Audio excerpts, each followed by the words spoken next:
जे सुचतं ते असं मग असं वाटतं की काहीतरी करावं. रघु 350 बेसिकली काय की रघु हे टायटल माझ्या डोक्यात होतं. रघु 350 असं काहीतरी करा. टायटल आधी माझ्या डोक्यात आलं, गोष्ट नव्हती माझ्या डोक्यामध्ये. टायटलच मला खूप इंटरेस्टिंग वाटलं. महत्त्वाचं तेच आहे सर की विकता आलं पाहिजे स्वतःला. बट त्याच्या आधी जी काय प्रोसेस आहे ती सुरुवात होते काम मिळवण्यापासून. यंगस्टर्स लोक आहेत, खूप लोकांना अट्रॅक्शन आहे, तुम्ही म्हणालात तसं. खूप लोकांना आवड असते या फील्डची. आणि आता तर मोबाईलमुळे आणखी आवड झाली आहे. रील स्टार येत आहेत, रील्समुळे म्हणा, बाकीच्या गोष्टींमुळे प्रत्येकाला असं वाटतं की आपण कॅमेरासमोर यावं, आपण दिसावं, लोकांपर्यंत पोहोचावं. हे ग्लॅमरच तसं आहे. पण कुठेतरी मी असं म्हणेल की फक्त ते ग्लॅमर नका बघू, हे एक मायाजालपण आहे. हा भूलभूल आहे बेसिकली. जितकं वाटतं तितकं सोपं नाही आहे. रॉमकॉम नावाचा माझा मागचा सिनेमा आला होता जो की 2019ला रिलीज झाला होता. त्याच्या आधी 3-4 सिनेमे लगातार रिलीज झाले होते. दोस्तीगिरी असेल, इपितर असेल, परफ्यूम असेल, तर गुलमोहर असेल. हे 5-6 सिनेमे लगातार रिलीज झाले 2016, 17, 18, 19. 3-4 वर्षात चांगले सिनेमे बाहेर पडले, काही सिनेमे अडकले.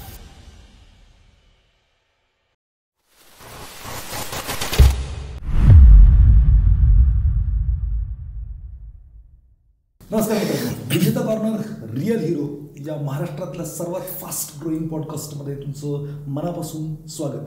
मित्रांनो, खूप साऱ्या दिवसापासून मी रिअल लाईफमधले हिरो तुम्हाला भेटवतो आहे. त्यांच्या स्टोरीज आपण जाणून घेतो आहे, त्यांच्या आयुष्यातले चढ उतार आपण जाणून घेतो आहे आणि त्यांनी कसं त्याच्यावरती फाईटबॅक करून विजय मिळवला आहे आणि ते कसे प्रेरणा तुमच्यासाठी ठरू शकतात याच्याबद्दल आपण सगळं पाहिलेलं आहे.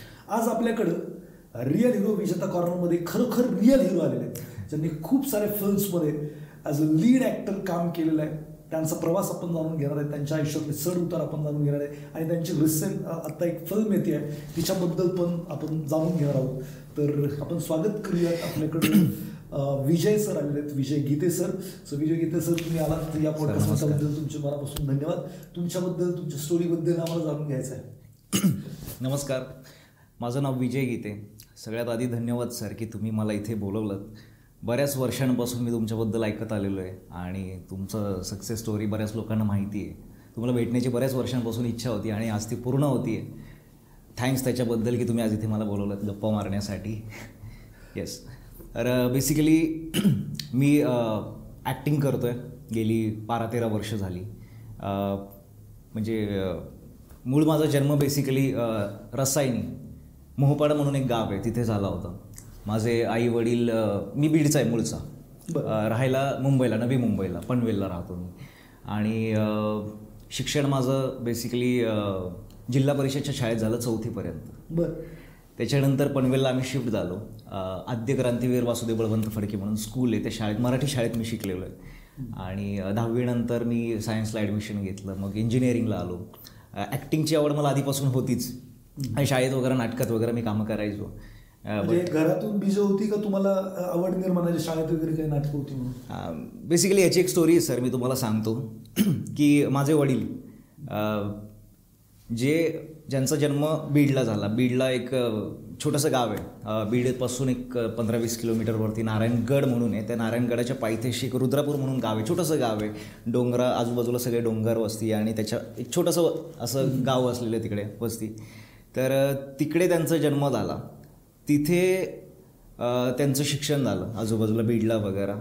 आणि तिथून त्यांना ते नाटकात वगैरे काम करायचे. बेसिकली त्यांना आवड होती, नाटकात वगैरे काम करायची, अभिनयाची आवड होती, लिखाण वगैरे करायचे, ते कविता वगैरे लिहायचे. त्यांना खूप आवड होती ॲक्टिंगची वगैरे. ते करिअर करण्यासाठी मुंबईला आले होते त्या काळात. हिरो व्हायचं होतं. येस, त्यांना हिरो व्हायचं होतं 80sच्या काळामध्ये. त्यासाठी ते मुंबईला आले होते स्ट्रगल करायला. बट त्या काळात प्लॅटफॉर्म्स नव्हते आणि कोणत्या दिशेने जायचं आहे हे त्यांना माहीतच नव्हतं. स्ट्रगल करण्यासाठी आले ते गावावरून मुंबईला. काय करायचं हेच त्यांना माहिती नव्हतं. त्यांनी स्ट्रगल केलं 2-4 वर्ष तिकडे, शोधण्याचा प्रयत्न केला, बट कामं त्यांना मिळाली नाही तेवढी.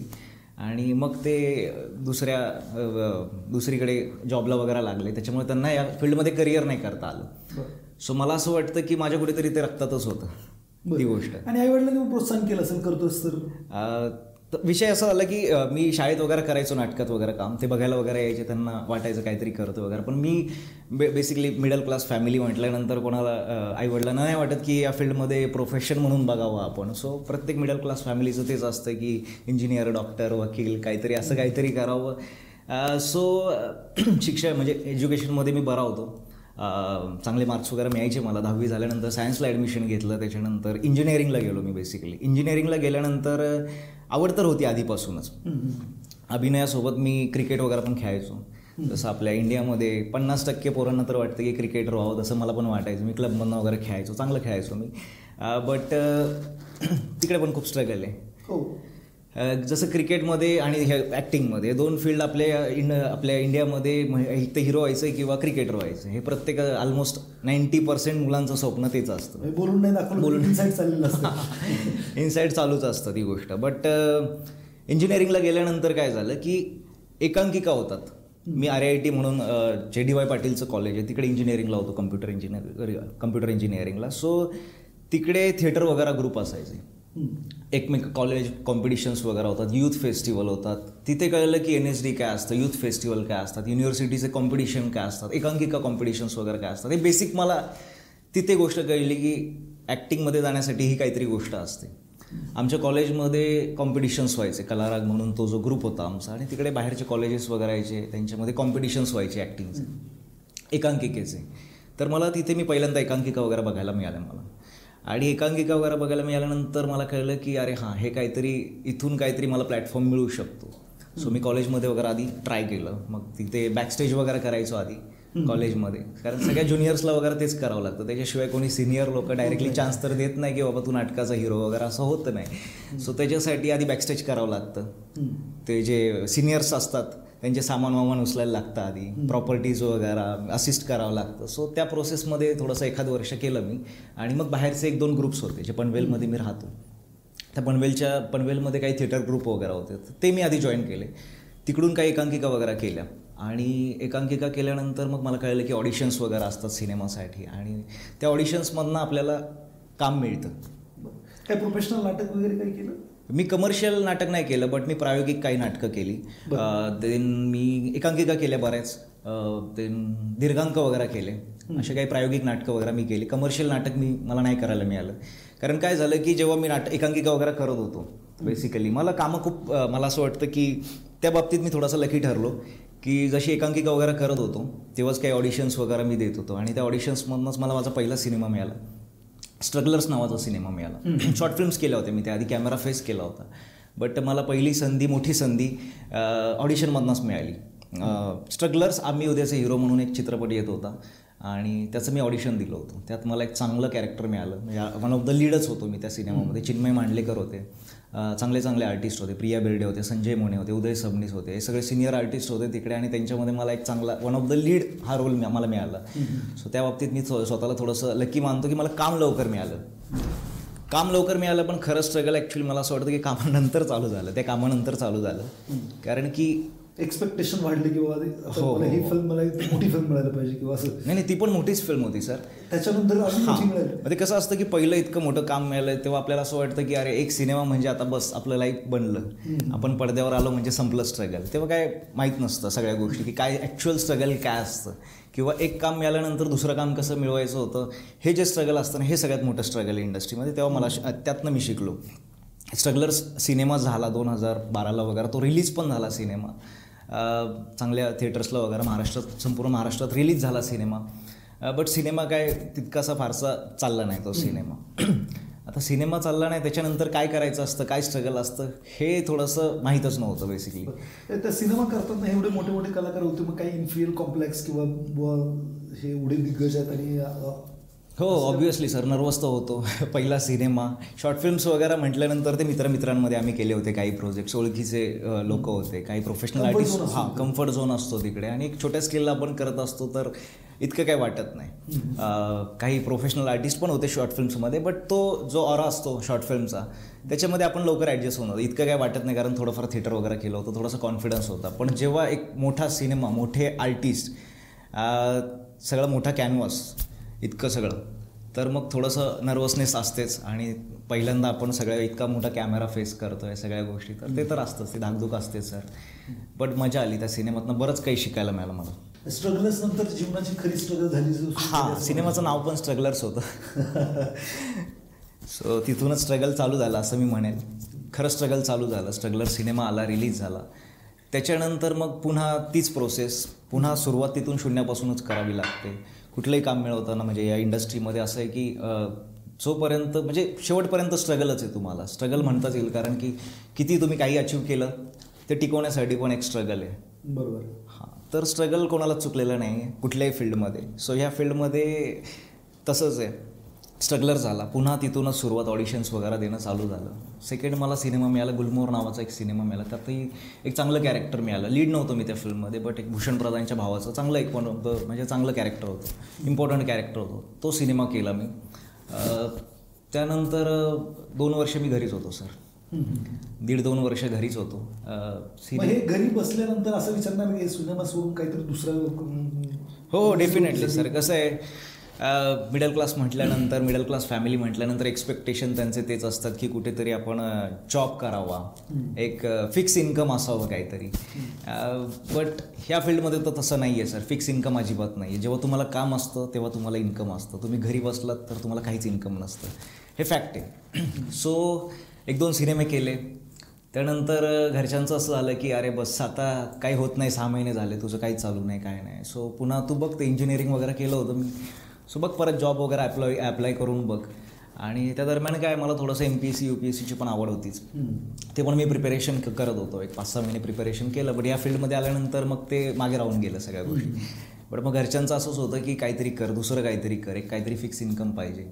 वाटलं तर ते करून हे कर, तुझी आवड आहे ना, तर काहीतरी जॉब करून हे कर. बट ते मला असं वाटतं की मग ते 2 दगडांवरती पाय ठेवण्यापेक्षा एकाच दगडावरती पाय ठेवून त्याच आपण प्रोसेसमधनं गेलो तर काहीतरी घडेल. आणि आवड होती, पॅशन होतं या फील्डचं. सो मी सोडलं नाही ते. घरच्यांना थोडा वेळ मागितला, त्यांनी वेळ दिला, मला खूप सपोर्ट केला त्यांनी. म्हटलं की थोडासा वेळ लागेल या फील्डमध्ये, बट काहीतरी करेनच. 1-2 वर्ष घरी होतो. त्यानंतर पुन्हा ॲक्च्युली आमचे जे डिरेक्टर होते, जे स्ट्रगलर्सचे डिरेक्टर होते, ते एक सिनेमा करत होते. त्यांची प्रोसेस चालू होती. एक मोठा सिनेमा करत होते आणि त्यांना पण हिरोची गरज होती. मी त्या फिल्मचे ऑडिशन्स दिले काही, आणि मोठ्या स्केलला एक सिनेमा बनत होता त्यांचा. सो त्यांनी मला कॉल केला की अरे असं असं. त्यांना स्ट्रगलरमध्ये त्यांना वाटलं की मी मेहनती आहे, चांगलं काम केलं आहे, पोटेन्शियल आहे माझ्यामध्ये. त्यांनी मला बोलावून घेतलं, माझे ऑडिशन्स घेतले माझं, आणि वाचन वगैरे झाल्यानंतर त्यांना वाटलं की मी ते करू शकतो. मग मला सोलो लीडमधली पहिली फिल्म मिळाली 2014 साली. कलाकेंद्र नावाची मी फिल्म केली, ज्यामध्ये खूप चांगली स्टारकास्ट होती. भाऊ कदम, वैभव मांगले, प्रिया बेर्डे, लोकेश गुप्ते, खूप चांगली स्टारकास्ट होती. मोठ्या स्केलचा पुन्हा संधी मिळाली, मोठ्या स्केलचा मेन लीड रोल होता माझा. सोलो लीडमधली पहिली फिल्म होती ती. सुकन्या काळन होती माझ्या अपोजिट, जी तेव्हा ती काय ते लावणीचा जो शो आला होता त्याच्यामध्ये विनर झाली होती ती. सो एक चांगल्या स्केलचा मोठा सिनेमा पुन्हा आला, तिथून चालू झालं. बट पुन्हा स्ट्रगल, अप्स अँड डाऊन्स तर असतातच, तर ते चालूच आहे अजूनही. या काळामध्ये सगळ्यात जास्त घरातून सपोर्ट मिळाला म्हणतो, कोणाचा सपोर्ट मिळाला? मला माझ्या भावाचा खूप सपोर्ट आहे बेसिकली, अजूनही आहे, तेव्हाही होता. कारण काय झालं सर की माझे वडील 2008ला एक्सपायर झाले, वारले माझे वडील. सो त्याच्यानंतर जबाबदारी घरची. माझा भाऊ डॉक्टर आहे बेसिकली, मी इंजिनिअरिंगला होतो, फर्स्ट इयरला होतो. म्हणजे मोठा भाऊ आहे माझा. त्याचं जस्ट MBBS कंप्लीट झालं होतं आणि मी इंजिनिअरिंगच्या फर्स्ट इयरला होतो. आणि फर्स्ट इयरला माझी एक्झाम होती. एक्झामच्या पहिल्या दिवशी, म्हणजे एक्झामचा माझा पहिला पेपर होता, एक्झामच्या पहिल्या पेपरच्या हार्डली 2 दिवस आधी माझे वडील वारले. ओके. हां. सो मी म्हणजे ते एक्झाम द्यायला पण प्रिपेअर नव्हतो, म्हणजे ते मेंटली मी प्रिपेअर नव्हतो. ते सगळं वडिलांचं झालं असं. सो तेव्हा मी खूप फ्रस्ट्रेट होतो त्या सगळ्या गोष्टींमध्ये, आणि तेव्हा ॲक्टिंगमध्ये नव्हतो मी बेसिकली.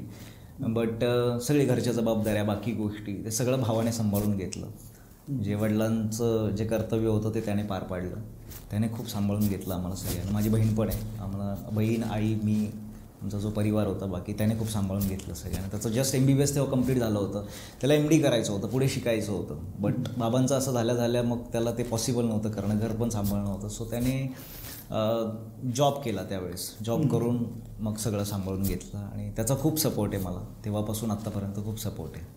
या फील्डमध्ये यायचं म्हणजे कोणाच तरी चांगला सपोर्ट असल्याशिवाय. येस. फायनान्शियल गोष्टी असतात, बाकी गोष्टी असतात, त्याच्यासाठी म्हणा, स्ट्रगल करण्यासाठी म्हणा, आणि एक आपण कुठेतरी खचून जातो, आपलं होतं आहे, नाही होतं आहे, काय आपण घडतं आहे, नाही घडतं आहे. सो या सगळ्या गोष्टी खूप आपल्याला इम्पॅक्ट करत असतात की काम करताना, बट कोणाचा तरी सपोर्ट पाहिजे आणि फॅमिलीचा सपोर्ट असणं खूप गरजेचं आहे. या फील्डमध्ये तर खूप गरजेचं आहे सर. सो तो सपोर्ट मला मिळाला, त्यामुळे मी टिकलो आहे असं म्हणेल. जेव्हा तुम्ही 2 वर्ष घरी बसला होता त्यावेळी तुमचे मित्र वगैरे असतील, ते जॉबला असतील, सेटल असतील, मग मित्रांचा काय सल्ला होता त्या पिरियडमध्ये तुम्हाला? मित्रांचं बेसिकली काय सर, मी कामाच्या शोधात तर होतोच तेव्हा पण, आणि मित्र तर ऑब्व्हियसली इंजिनियर्स सगळे बाहेर पडले तेव्हाचे आमचे बॅच वगैरे, आणि सगळे खूप चांगल्या चांगल्या जॉबला लागले, सगळ्यांना चांगले चांगले पॅकेजेस, सगळे चांगल्या चांगल्या जागी सेटल झाले. 2-3 वर्षात चांगले सेटल झाले, आणि माझं इकडे स्ट्रगल चालू होतं. बट ते कसं असतं की ही फील्ड अशी आहे, हे ग्लॅमर आहे बेसिकली. सो एखादा सिनेमा बाहेर पडला तरी ती लोकांना असं वाटतं अरे ह्याने खूप पैसे कमवले असतील. सो ते झालं की मी काम चालू आहे, 1-2 सिनेमे माझे केलेत. सो लोकांना असं वाटायचं, माझ्या मित्रांना असं वाटायचं की अरे मी खूप कमावून बसलो आहे, आणि फॅक्ट माहीत नसतं लोकांना या फील्डमधलं जे काही स्ट्रगल आहे, त्या काही गोष्टी आहेत, आणि त्यांना असं वाटायचं की माझं खूप भारी चालू आहे. आणि मी पण कधी दाखवलं नाही की यार मी खूपच स्ट्रगल करतोय किंवा काय चाललंय, म्हणजे ठीक आहे आज ना उद्या होईल. सो मित्रांचा तसा सपोर्ट पण होता की बाबा करतोयस ना, चांगलंच करतोय, तुला तुझ्या मनासारखं काहीतरी करता येतं, आणि आम्ही पण जॉब करून वैतागलेलोच आहे, असं त्यांचा रिएक्शन्स असायच्याच. सो ठीक आहे, म्हणजे मित्रांनी सपोर्ट केलाच मला त्यावेळेस पण. ओके, बघा तुम्हाला उत्तर द्यायचं आहे का? हां शुअर. आजच्या तारखेला आर्थिकदृष्ट्या मित्र पुढे आहेत का तुम्ही पुढे आहात? ऑब्व्हियसली मित्र पुढे आहेत सर. कारण IT फील्डमध्ये चांगले दिवस आलेत असं म्हणता येईल. स्विच करत करत करत बरेच मित्र माझे आउट ऑफ इंडिया सेटल्ड आहेत, वेल सेटल्ड आहेत. इंडियामध्ये पण जे आहेत ते पण खूप चांगले वेल सेटल्ड आहेत, आणि आज मराठी इंडस्ट्री अजून म्हणावी तितकी पुढे गेलेली नाही आहे. त्याची बरीच कारणं आहेत, बट ठीक आहे, येत्या काही वर्षात मराठी इंडस्ट्री पण कुठेतरी असेल. चांगली कामं चालू आहेत मराठी इंडस्ट्रीमध्ये. फायनान्शियली आपण थोडेसे मागे आहोत मराठी इंडस्ट्री असं म्हणता येईल, हे फॅक्ट आहे. साऊथ इंडस्ट्री आज आपल्याच लेवलला होती 80s-90sमध्ये. असेच सिनेमे बनायचे तिकडे, पण याच बजेटचे सिनेमे बनायचे, बट आज तिकडे 100-200 करोडचे सिनेमे बनत आहेत. मराठी इंडस्ट्रीत अजून 1-2 कोटी 5 कोटी हे सिनेमे चालू आहेत. बट ठीक आहे, काही नवीन लोक येत आहेत, तरुण जी पिढी आहे ती चांगलं काम करते. येत्या काही वर्षात मराठी इंडस्ट्री पण खूप पुढे गेलेली असेल. नक्कीच तुमच्यासारखे नवीन यंगस्टर आणि पॅशनेटेड लोक जेव्हा इकडं म्हणजे कोणत्याही इंडस्ट्रीत जातात तेव्हा ते मिरॅकल्स करतात. मला तुमचं आता जी फिल्म येते तुमची रघु 350, त्याची स्टोरी पण तुम्ही लिहिली, काय म्हणजे कसं काय? हां, बेसिकली डायरेक्ट लिखाणामध्ये नाही, मला लिखाणाची तेवढी फारशी आवड नाही आहे, लिहायला मला कंटाळा येतो खूप. बट सुचतं काही ना काही सुचतं सर, कारण मला वर्ल्ड सिनेमा बघायची खूप आवड आहे. मी वेगवेगळ्या लँग्वेजेसचे सिनेमे वगैरे बघतो, कोरियन असतील, स्पॅनिश, टर्किश, असे वेगवेगळ्या लँग्वेजचे इराणी सिनेमे. तर हे सिनेमे बघायची खूप आवड आहे. सो फक्त साऊथचे पण आपले सिनेमेज म्हणा, इंडियातले पण सगळे, म्हणजे बॉलिवूड म्हणा, टॉलिवूड, सिनेमे बघायची मला खूप आवड आहे. आधीपासूनच, लहानपणीपासूनच आवड आहे मला सिनेमे बघायची. सो सिनेमे बघता आपल्याला पण असं वाटत असतं कुठेतरी यार आपल्याला पण काहीतरी सुचतं आहे, आपण पण काहीतरी करावं. सो ते काहीतरी विज्युअल्स येत असतात डोक्यात, असं वाटतं की काय आपण पण काहीतरी लिहावं, आपण पण काहीतरी स्वतःला असं हिरो बघून काहीतरी असं करावं. सो काहीतरी वेगळं करायचं आहे अशी इच्छा होतीच, आणि जे सुचतं ते असं वाटतं की काहीतरी करावं. रघु 350 बेसिकली काय की रघु हे टायटल माझ्या डोक्यात होतं. रघु 350 असं काहीतरी टायटल आधी माझ्या डोक्यात आलं, गोष्ट नव्हती माझ्या डोक्यामध्ये. टायटलच मला खूप इंटरेस्टिंग वाटलं की रघु 350. आणि माझ्या डोक्यात बेसिकली आणखी एक आधी 2-4 वर्षापूर्वी माझ्या डोक्यात एक गोष्ट होती, मिस्टर बॉयफ्रेंड नावाची एक गोष्ट होती बेसिकली. तर ती लव्ह स्टोरी होती हलकी फुलकी. बट मग रघु 350 हे टायटल, आणि मग ते कॅरेक्टर भेटलं मला. रघु एक रावडी असं कॅरेक्टर असेल, आणि मग एक बेसिकली अजून एक गोष्ट मी कोणाला सांगितलेली नाही, एक किस्सा घडला होता, त्याच्यावरनं मला ही गोष्ट सुचली होती. अहमदनगरमध्ये एक कॉलेज आहे, त्या कॉलेजमध्ये एक मुलगा ज्याच्या आयुष्यात काहीतरी असं घडलं की त्याने काहीतरी एक कोणाचा तरी व्हिडिओ वगैरे काढला, जो त्याने काढला नव्हता. त्याच्या मोबाईलमध्ये कोणीतरी व्हिडिओ काहीतरी त्याच्या मोबाईलवरनं कोणीतरी शूट केला, मुलीचं काहीतरी एक व्हिडिओ, अश्लील व्हिडिओ शूट केला होता. आणि तो कोइन्सिडन्स असा होता की त्या मुलाची त्यात काही चूक नव्हती, पण ते सगळं त्याच्यावरती आलं, आणि त्याचं त्याला कॉलेजमधनं रेस्ट्रिकेट केलं गेलं, त्याचं आयुष्य बरबाद झालं पूर्ण. हा आर्टिकल मी तेव्हा वाचला होता. बरं. सो त्याच्यावरनं मला गोष्ट सुचली बेसिकली, की एक मुलगा आहे, त्याचं कॉलेजवरती खूप प्रेम आहे. अशी बरीच आजकाल मुलं असतात की कॉलेजमध्येच पडून असतात. आम्ही पण स्वतः एक्सपिरियन्स केलं की मी इंजिनिअरिंगला होतो, तर आमच्या कॉलेजमधले सिनियर्स वगैरे जे 4-5 वेळा त्यांना एटी केटी लागून ते तिथेच होते. आणि तर काही लोक तर अशी होती की त्यांना कॉलेजच सुटत नव्हतं, मग ते तिथेच पडून असायचे. 2-2, 4-4 वर्ष ते हे झाले, कॉलेजमधनं आऊट झाले, तरी पण ते कॉलेजमध्येच पडून असायचे. असे बरेच मी मुलं बघितलेले की त्यांना कॉलेजवरती खूप प्रेम असतं. सो असा एक मुलगा की ज्याचं कॉलेजवरती खूप प्रेम आहे आणि तो त्या कॉलेजशी खूप कनेक्टेड आहे. त्याला कॉलेजशिवाय त्याचं दुसरं काही लाईफ नाही. कॉलेजमधल्या सगळ्या ॲक्टिव्हिटीमध्ये तो इन्वॉल्ड आहे आणि त्याच कॉलेजमध्ये त्याच्यासोबत एक किस्सा घडतो आणि त्या किस्स्यामुळे त्याला कॉलेजमधनं काढलं जातं आणि त्याच्या आयुष्यात पुढे मग किती वाईट दिवस येतात. ज्या कॉलेजवरती त्याचं इतकं प्रेम होतं त्याच कॉलेजमधनं त्याला बाहेर काढलं जातं सगळ्या कॉलेजसमोर आणि मग त्याच्या आयुष्यात काय काय स्ट्रगल येतं. ती गोष्ट होती रघुची, ती मला अशी सुचली होती. बरं बरं. हां, रघु तुम्ही प्ले करताय? हो सर. त्याच्यामध्ये मला वाटतं 2 लिडिंग ॲक्टर आहेत. हां, चिन्मय पण आहे, चिन्मय उदगीरकर पण आहे. तर जो रोल तुम्हाला तुमच्या स्टोरीत तुम्ही जो स्वतःला इमॅजिन केला होता तोच रोल करताय की तो चिन्मयकडे? नाही, मी माझ्यासाठी जो रोल इमॅजिन केला होता लकीली मला तोच मिळाला. आमचे प्रोड्युसर, डिरेक्टर, आमची सगळी टीम जी कन्व्हिन्स करायला लागलं डायरेक्टरना? कन्व्हिन्स नाही करावं लागलं. बेसिकली जेव्हा गोष्ट ऐकवली त्यांना, तर त्यांना पण असं वाटलं, माझं लुक वगैरे थोडंसं असं वाटलं, थोडं साऊथ इंडियन रावडी वगैरे असं लुक आहे, दाढीवाडी होती तेव्हा पण. सो तेव्हा त्यांना गोष्ट ऐकवली आणि गोष्ट ऐकवल्यानंतर ते असं होतं की अरे मग हा अच्छा तूच प्ले कर ना हा रोल. म्हटलं सर माझ्या पण मनात तेच आहे. माझ्यासाठी. हो, तसंच होतं ते. आणि मग मी प्ले केला आहे तो रोल आणि जो चिन्मय उदगीरकरने प्ले केला आहे रोल, दोघांचा लीड रोल आहे सिनेमामध्ये. बेसिकली 2 मित्रांचीच गोष्ट आहे. थीम अशी आहे की मैत्रीतलं राजकारण आणि राजकारणातली मैत्री, बेसिकली ही थीम आहे सिनेमाची. तर 2 मित्रांची गोष्ट आहे, 2 मित्रांच्या आयुष्यात काही गोष्ट आणि 350 बेसिकली 350. रघु 350 म्हटलं की ते बऱ्याच लोकांना कळतच नाही की 350 काय या सिनेमाचं टायटल. तर बऱ्याच लोकांना हा पडलेला प्रश्न आहे की 350 काय, वरती नाव आहे रघु आणि खाली 350 काय, म्हणजे याच्याशी काय लिंक काय रघुची 350शी. बऱ्याच लोकांना असं वाटतं की काहीतरी हा जे आपले लॉज आहेत, लॉजमधलं काहीतरी नंबर असेल, 370, 350, 420 असं काहीतरी असेल ते. बट तसं नाही आहे. बेसिकली 350 हा बुलेटचा नंबर जो असतो, रॉयल एनफिल्ड 350. Okay 350 cc. तर बेसिकली गोष्ट 2 मित्रांची गोष्ट आहे आणि त्या 2 मित्रांच्या आयुष्यात, म्हणजे आजकाल यूथला बाईकवरती खूप प्रेम असतं. बुलेट म्हटलं की एकदम प्रेम असतं आजकालच्या यूथचं बुलेटवरती. तर ती बुलेट, या 2 मित्रांच्या आयुष्यात एक बुलेट येते आणि त्या बुलेट आल्यानंतर काय गोष्ट चेंज होते, काय टर्न घेते गोष्ट, ती गोष्ट आहे बेसिकली रघु 350. म्हणून त्या 350 तेवढं इम्पॉर्टंट आहे या फिल्ममध्ये. हां, एक सभापती आहेत फिल्ममध्ये, संजय खापरेंनी एक रोल प्ले केलेला आहे. तर ती 350 ते एक गिफ्ट देत आहेत, मैत्रीमध्ये एक गिफ्ट देत आहेत बुलेट. आणि मग ती बुलेट आल्यानंतर 2 मित्रांमध्ये काय काय होतं सगळ्या गोष्टी, ही गोष्ट आहे रघु 350ची. आणि ते म्हणून ते टायटल आहे 350 खूप इम्पॉर्टंट आहे या फिल्ममध्ये. येस. मी काही ट्रेलर वगैरे काही बघितलं नाही अजून, पण 2 गाणी तुमची झालेली आहेत. त्याच्यामध्ये मला वाटतं लाखाच्या वरती दोन्ही गाण्यांना व्ह्यूज आहेत. छान झालेत गाणी. तर जे मी साऊथला गाणी वगैरे बघतो तशा टाईप मला ते शूट झालेलं वाटतंय. तर काय नक्की जो आपला टिपिकल मराठी सिनेमा आहे का सगळंच माल मसाला सगळंच आहे त्याच्यात?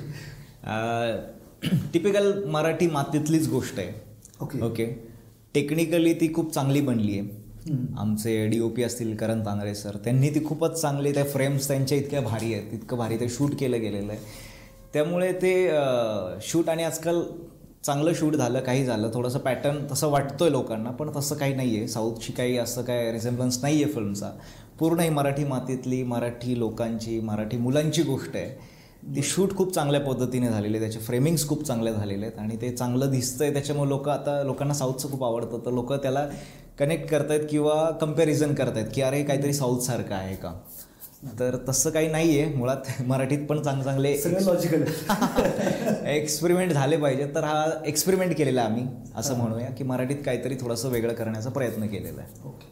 जी ॲज अ रायटर लेखक म्हणून डोक्यात स्टोरी होती तीच डायरेक्टरनी बनवली आहे का दुसरं काय झालं अजून? कसं असतं सर की रायटर आणि डिरेक्टर हे खूप ते जुळून येणं म्हणजे खूप मोठी गोष्ट आहे. कुठलाही सिनेमा असो, मराठी असो किंवा कुठलाही असो, कारण की रायटर लिहिताना खूप काही लिहितो. म्हणजे तो एखादा सीन असंही लिहेल की अरे हा हिरो विमानातनं चाललाय आणि उडी मारतोय खाली, पण ते दाखवणं तेवढं डायरेक्टरला दाखवायचं असतं, तर ते पॉसिबल नसतं ना. सो हिरोचे रायटरचे इमॅजिनेशन असतात, ते रायटरला असं वाटत असतं की हे कधीच कंप्लीट झालेले नाहीत, की डायरेक्टरने मला जसा हवा आहे सिनेमा कधीच बनवलेला नाही, हे शेवटपर्यंत त्याला वाटत असतं. सिनेमा लिहिण्यापासून तर ते बनेपर्यंत, बनल्यानंतर, आउट झाल्यानंतर पण रायटरला तेच वाटत असतं की मला जसं पाहिजे तसा सिनेमा झालेला नाही. हे सत्य आहे सर इंडस्ट्रीमधलं. कुठलाही रायटर घ्या, रायटर वेगळा असेल, समजा डिरेक्टर आणि रायटर एकच असेल तर मग ते म्हणतात की हां नाही मला जसं पाहिजे तसं मी सिनेमा बनवला आहे, पण रायटर तिथं पण प्रॉब्लेम असतो. तिथेही प्रॉब्लेम असतो. मग तो ढकलतो प्रोड्युसर्सवरती वगैरे की नाही मला माझ्या मनासारखं सिनेमा नाही करता आला, कारण की मला जसं पाहिजे होतं तसं प्रोड्युसरांनी तसं सगळ्या गोष्टी नाही जुळून आलेल्या असं म्हणतात. बट रायटर वेगळा असेल आणि डिरेक्टर वेगळा असेल तर हा प्रॉब्लेम येतोच सर, की रायटरच्या इच्छा कधीच पूर्ण होत नाही. या विषयावरती डायरेक्टरशी कधी काही संवाद किंवा वाद? नेहमी वाद होतात आमचे याच्यावरती. सिनेमा बनल्या जी काही प्रोसेस होती सुरुवातीपासून तेव्हापासून वाद होते. ॲज अ रायटर म्हणून मी बेसिकली ॲक्टिंग पण केले, सो ॲक्टर म्हणून माझा आणि बेसिकली ते माझे मित्र आहेत खूप चांगले. आशिष मडके जे आमच्या फिल्मचे डिरेक्टर आहेत, त्यांच्यासोबत मी आधी एक सिनेमा केला होता 2015 साली. लाईट एक कळक नावाचा सिनेमा केला होता. खूप चांगला सिनेमा होता तो रिलीज नाही झालेला तो सिनेमा. खूप चांगला एक सिनेमा केला होता. त्याच्यानंतर आम्ही पुन्हा या सिनेमात एकत्र काम केलेलं. आम्ही खूप चांगले मित्र आहोत, बॉन्डिंग आमची खूप चांगली आहे. बट हे द्वंद्व आमचं चालूच राहणार आहे. रायटर डिरेक्टरचं मैत्री आमची त्या पलीकडची. फंटास्टिक. ॲज अ प्रेक्षक म्हणून आम्ही तुमचा सिनेमा का पाहायला आहे? बेसिकली थोडक्यात सांगायचं झालं तर खूप कमर्शियल आणि लोकांना जे आवडतं लोकांसाठी सिनेमा बनवलेला आहे. छान छान गाणी आहेत सिनेमामध्ये, छान छान ॲक्शन सिक्वेन्सेस आहेत, लव्ह ट्रायंगल आहे.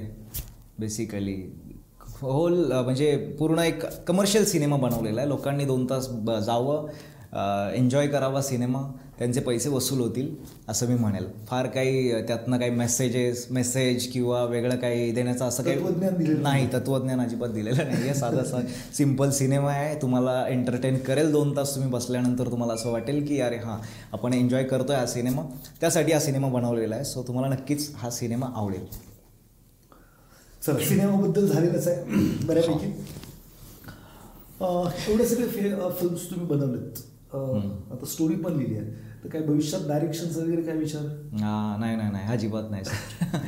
आत्ता तर ते डोक्यात पण नाही आहे. बरेच असे ॲक्टर्स असतात जे काम केल्यानंतर त्यांना असं डोक्यात येतं. बरेच म्हणजे मराठी असेल, हिंदी असेल, बरेच ॲक्टर्सने डिरेक्शन केलेलं आहे. नंतर जसं मला ॲक्टिंग एक्झॅक्टली. तर प्रत्येक ॲक्टरला असं वाटतच असतं की यार मला जे काम करायचं आहे ते काम करायला मिळालेलं नाही, आत्ता नाही मिळालं, या सिनेमात नाही मिळालं. सो मी असा एखादा सिनेमा बनवेन की त्याच्यात मला ते काम करता येईल म्हणून बरेच ॲक्टर्स करतात. किंवा प्रत्येकाची वेगवेगळी एक प्रोसेस असते, वेगवेगळी थिंकिंग असते की मला सिनेमा करायचा आहे, डिरेक्शन करायचं आहे. माझ्या डोक्यात अजून तरी तसं काहीच नाही आहे सर. मला फक्त आणि फक्त ॲक्टिंग करायची. आता एखादी गोष्ट जर सुचली, म्हणजे आता 1-2 गोष्टी आहेत डोक्यात, त्या फक्त रायटिंग करायच्यात, त्या द्यायच्यात चांगल्या प्रोड्युसर्सला आणि त्याच्यावरती काही काम करता आलं तर तसं काम करायचं आहे. बाकी डिरेक्शनचा अजिबात विचार नाही आहे सर. फक्त ॲक्टिंग सध्या तरी तेच आहे. फंटास्टिक. असे काही जीवनातले प्रसंग जिथं ॲक्टिंगपासून संन्यास घ्यायचं, म्हणजे जसं 2 वर्षाचं तुम्ही सांगितलेलंच आहे, अजून असे काही प्रसंग जिथं तुम्हाला वाटलं की नाही डायरेक्टर खूप रागवला आहे किंवा प्रोड्युसरच भेटत, म्हणजे बऱ्याचशा गोष्टी असतात, तर नको हे जाऊ दे बोलतो तिकडे. अप्स अँड डाऊन्स तर खूप आहेत सर, माझ्याही आयुष्यात आलेत, प्रत्येकाच्या आयुष्यात येतात. विषय असा आहे की या फील्डमध्ये, बाकी सगळ्याच फील्डमध्ये मी म्हटलं की जसं स्ट्रगल खूप आहे, तसं या फील्डमध्ये मला असं वाटतं किंचित थोडंसं जास्त स्ट्रगल आहे. कारण की इथे लक फॅक्टर पण खूप मॅटर करतं, नशीब पण पाहिजे. काही लोकांचं नशीब असं असतं की त्यांना आयतं मिळतं, म्हणजे त्यांना उचलून आणलं जातं सिनेमात, काम मिळतं. असं बऱ्याच वेळा होतं, कारण ते त्या कॅरेक्टरला जात असतात, ते त्यांचं नशीब असतं की ते त्या कॅरेक्टरला गेलेले म्हणून त्यांना काम मिळतं. बट आमच्यासारखे ॲक्टर लोकांना खूप स्ट्रगल करून काम मिळतं. सो ते कॅरेक्टर आम्हाला मिळालं काम की त्या कॅरेक्टरमध्ये उतरावं लागतं, तसं काम मिळवावं लागतं आणि अप्स अँड डाऊन्स आहेतच. पहिला सिनेमा केला मी म्हटलं तुम्हाला, 2 सिनेमे केल्यानंतर मी 2 वर्ष घरी होतो. त्याच्यानंतर एक सिनेमा केला, पुढे लाईनमध्ये मी 5-6 सिनेमे केले, चांगले सिनेमे केले, चांगल्या स्टारकास्टसोबत चांगल्या प्रोडक्शनचे सिनेमे केले. पण फॅक्ट हे की माझं असं म्हणणं आहे की सिनेमा मी केला आहे हे मी तेव्हाच म्हणू शकतो जेव्हा तो माझा सिनेमा बाहेर पडला आहे. बरोबर. पण फॅक्ट हे की माझे बरेचसे सिनेमे बाहेर पडलेले नाही आहेत. मी जवळपास 20-22 सिनेमे केले, मराठी सिनेमे केले, लीड रोलमध्ये सिनेमे केले, बट त्यातले काही सिनेमे अजूनही रिलीज झालेले नाही आहेत. जसं की मी मगाशी म्हटलं की कलाकेंद्र नावाचा मी खूप चांगला सिनेमा केला होता. त्यानंतर लाईट एक काळोख असेल, खुशी नावाचा एक खूप चांगला सिनेमा केला होता. चांगल्या प्रोडक्शनचे चांगले सिनेमे केले, पण काय ते सिनेमे बेसिकली सिनेमाची एक लाईफ असते, 1-2 वर्ष त्याची लाईफ असते. ट्रेंड चेंज होतो सारखा, टेक्निकली म्हणा, जसं मोबाईल आपला अपडेट होत जातो. आधी नोकियाचा होता, आता लोकांच्या हातात आयफोनचे लेटेस्ट व्हर्जन्स आहेत, तसं सिनेमा पण अपडेट होत जातो. सो सिनेमाची एक लाईफ असते. सिनेमा बनल्यानंतर तो 1-2 वर्षात रिलीज झाला पाहिजे. एक्झॅक्टली. आणि तो रिलीज नाही झाला की मग ते सगळं जे काय फ्रस्ट्रेशन आहे ते डिरेक्टर आणि ॲक्टरला येत असतं. तर ते फ्रस्ट्रेशन सगळ्यात वाईट असतं. त्या फ्रस्ट्रेशनमधनं आम्ही जात असतो की अरे आपण सिनेमा केला आहे, कधी बाहेर पडेल, लवकर बाहेर पडला पाहिजे. आणि मग तो बाहेर पडला नाही की मग ते सगळ्यात मोठं स्ट्रगल आहे या फील्डमध्ये. सो असं बऱ्याच वेळा झालं आहे. बरेच चांगले सिनेमे अपेक्षा असतात ना. अपेक्षा असतात सर. आपण मेहनत करतो, कारण सिनेमा आपण 2-2.5 तासात सिनेमा बघतो, पण त्या मागची जी प्रोसेस असते, जी मेहनत असते, ती 1.5-2 वर्षाची मेहनत असते एक सिनेमा बनण्यासाठी. आणि मग ती एवढी मेहनत करायची आणि सिनेमाच बाहेर पडत नाही. मग ते जे फ्रस्ट्रेशन असतं ते रिअल स्ट्रगल आहे मला असं वाटतं. बाकी स्ट्रगल तर आहेच काम मिळवण्यासाठी, पण काम मिळून काम जर बाहेर पडत नसेल तर ते सगळ्यात मोठं स्ट्रगल आहे या फील्डमध्ये. त्यासाठी सिनेमा बनण्यासाठी बेसिकली जेवढं स्ट्रगल आहे तेवढंच स्ट्रगल आहे रिलीज करण्यासाठी, जे मराठी सिनेमांना बऱ्यापैकी जास्त प्रमाणात प्रॉब्लेम येतो त्या गोष्टीसाठी. सो बऱ्याच वेळा असं झालं की चांगले सिनेमे केलेले आहेत आणि ते बाहेर पडत नाहीत, त्याचं फ्रस्ट्रेशन येतं, डिप्रेशन येतं. मग असं वाटतं की यार काय करावं. त्यात घरच्यांचं प्रेशर असतं, आपले नातेवाईक असतात सगळ्यांचं, अरे कधी येतोय सिनेमा. सिनेमा आल्यानंतर कोणी बघायला तर जात नाही लवकर, फ्रीमध्ये तिकीट मागतात. सो ती जी वेळ असते ना सर की सिनेमा बाहेर पडत नाही, ती खूप वाईट वेळ असते. आणि ते जेव्हा आपण सगळ्यांना सांगून बसलो तर माझा सिनेमा येतो. हो डेफिनेटली सर. आता म्हणजे आत्ताचंच एक्झाम्पल द्यायचं झालं तर रॉमकॉम नावाचा माझा मागचा सिनेमा आला होता, जो की 2019ला रिलीज झाला होता.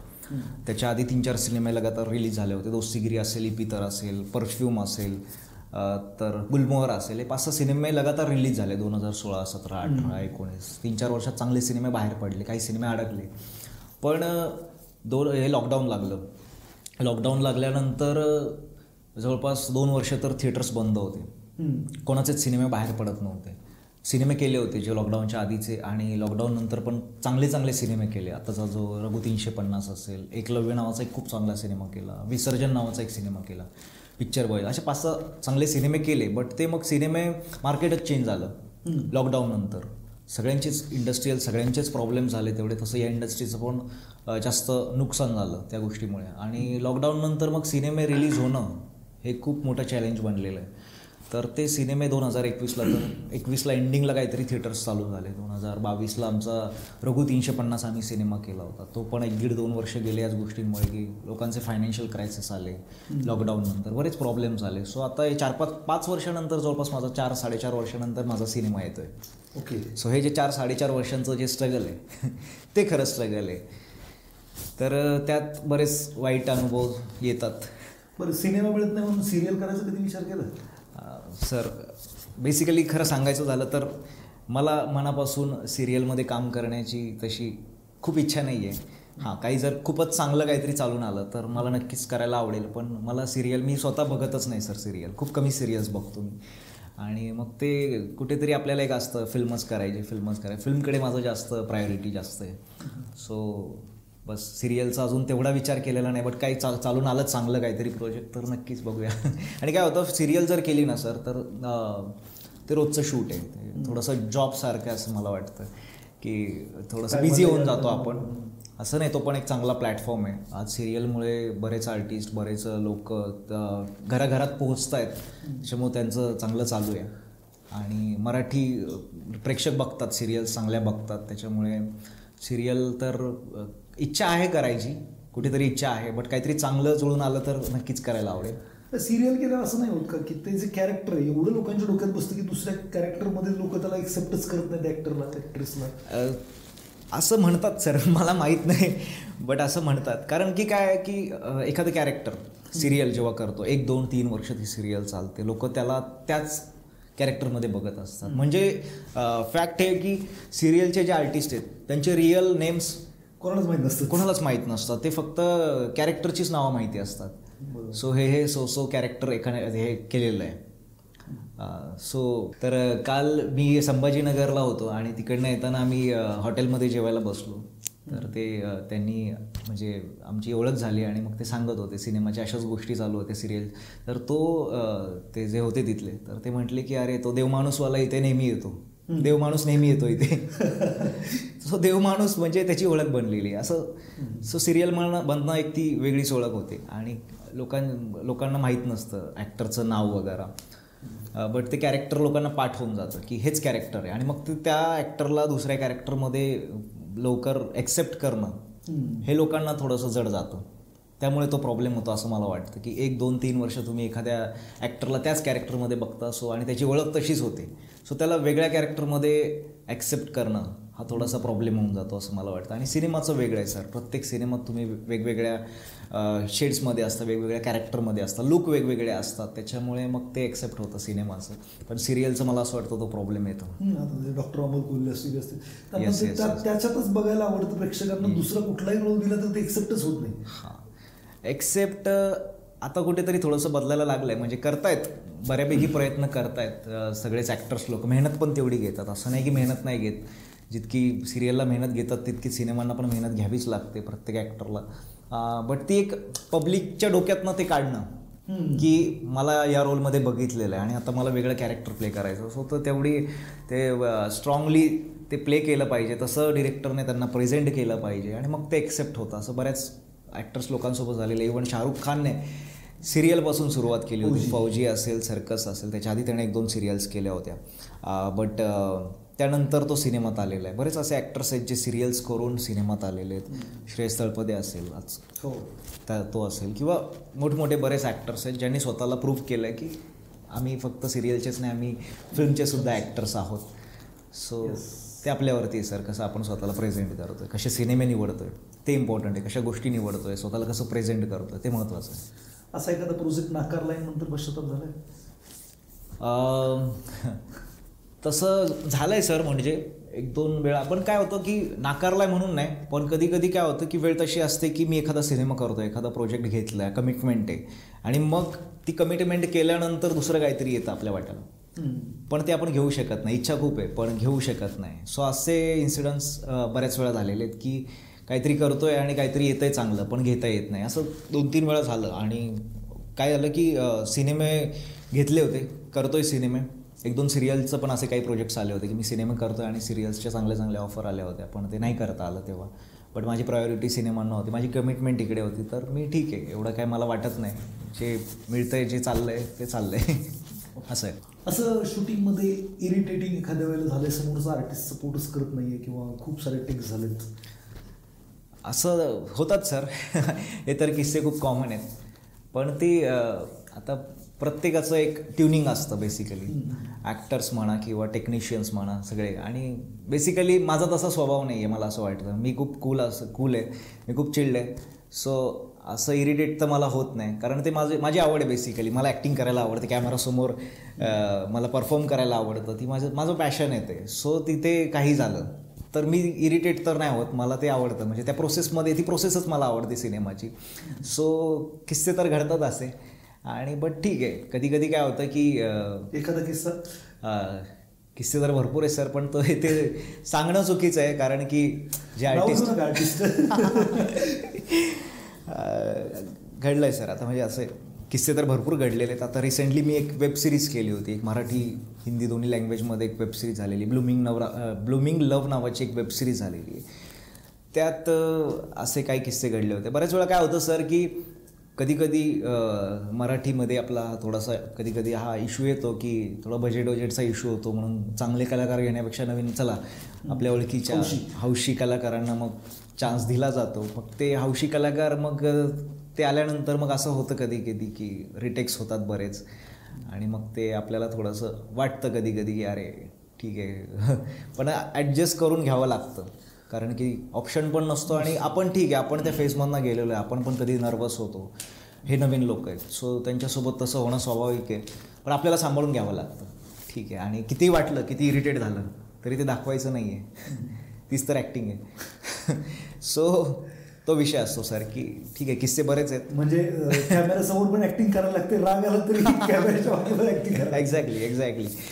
किती राग आला, किती चिडचिड झाली. बऱ्याच वेळा आता सिनेमे करताना पण बऱ्याच वेळा असं होतं की अरे डिरेक्टर काहीतरी वेगळं सांगतो, आपले काहीतरी वेगळं करायची इच्छा आहे, पण ते जुळून येत नाही. मग डिरेक्टरवरती पण तसा राग येतो, पण तो दाखवायचा नाही. नाही अजिबात नाही सर, कारण कमिटमेंट खूप इम्पॉर्टंट आहे. आणि आपण जर एखादं काम घेतलंय तर ते पूर्ण केलंच पाहिजे, कारण आपल्यावरती कोणीतरी पैसे लावलेले आहेत. खूप मोठी गोष्ट आहे, कोणीतरी आपल्यावरती पैसे लावतं, ही खूप मोठी गोष्ट आहे. शेवटी निर्माता जगला पाहिजे तर आपलं पोट चालणार आहे पुढे या इंडस्ट्रीमध्ये. सो असं कधी झालं नाही की कुठला सेट सोडून गेलो आहे किंवा काही असा किस्सा घडला आहे की माझ्यामुळे शूटिंग थांबलं आहे. असं कधी झालेलं नाही आहे, आणि मला वाटतं की कधी होणार पण नाही, माझ्यामुळे तरी नाही होणार असं. कारण की आपण सगळ्यांचं पोट असतं सर याच्यावरती. आपण वाटतं पण तेवढं सोपं नाही आहे. आज 80-100 लोक सेटवरती असतात, लाईट्सवाले असतात, टेक्निशियन्स असतात, बाकीचे सगळे 100 लोक सेटवरती असतात. त्यात सगळ्यांचा आपल्यामुळे कोणाला त्रास नाही झाला पाहिजे बेसिकली. ठीक आहे, आपले काही गोष्टी असतील, चिडचिड होते, त्रास होतो, इरिटेट होतो आपण, गोष्टी असतात तशा, कारण प्रत्येकाचा स्वभाव सारखा नसतो. नवीन लोक असतात, प्रत्येक सेटवरती नवीन लोक भेटत असतात, नवीन किस्से घडत असतात, पण ते सांभाळून घेणं आणि ॲडजस्ट करणं तरच ते आपण टिकणार आहे, आणि ते आपल्याला टिकवायचं आहे. सो बेसिकली तुमच्या आयुष्यातले असे 5 लोक ज्याच्यामुळे तुम्ही आज एक ॲक्टर, एक सफल ॲक्टर आहात, लिडिंग रोल करत आहात, ज्यांचं खूप चांगलं कॉन्ट्रीब्युशन आहे, कदाचित त्यांनी ते कॉन्ट्रीब्युशन केलं नसतं तर आज तुम्ही इथं नसतं. अशी 5 लोक. तशी तर खूप लोक आहेत माझ्या आयुष्यात, खूप चांगलं असतात. बेसिकली आई वडील भाऊ बहीण हे तर प्रायोरिटी त्यांनाच, की त्यांच्यामुळे आज मी आहे, या फील्डमध्ये काम करू शकलो किंवा. आणि मित्र म्हणेल, बाकी मित्र पण खूप चांगले आहेत माझे. सगळे डिरेक्टर्स पण येतील आता, कोणाचं असं स्पेसिफिक नाव तर घेता येणार नाही, बट मित्र आणि परिवार प्रायोरिटी त्यांना. आणि असं नाही की बाहेरचेच मित्र, या फील्डमध्ये पण खूप चांगले मित्र आहेत, चांगले सगळे. म्हणजे आपल्याला नेहमीच गुरु खूप भेटतात चांगले. बट ठीक आहे, तसं 5 नावं घेऊ नाही शकत सर. दुसऱ्यांवरती अन्याय होईल. दुसऱ्यांवरती अन्याय होईल, त्यामुळे 5 नावं नाही सांगता. खूप साऱ्या लोकांना सिनेमाचं अट्रॅक्शन आहे. हो, यंगस्टरला तर प्रचंड आहे. प्रत्येकाला सिनेमात हिरो व्हायचं आहे, हिरोईन व्हायचं आहे, आणि हजारो लाखो लोक त्या इंडस्ट्रीकडे जात आहेत. अशा लोकांना काय संदेश द्याल, की काय नक्की किती लोकांचं करिअर होऊ शकत आहे, किती लोकांना लीड रोल मिळू शकतो? वन सेकंड सेटलमेंटला विकला गेला पाहिजे, तुम्ही किती चांगले ॲक्टर असलं तरी. बरेचसे प्रश्न आहेत, तर तुम्ही काय सल्ला द्याल? महत्त्वाचं तेच आहे सर की विकता आलं पाहिजे स्वतःला.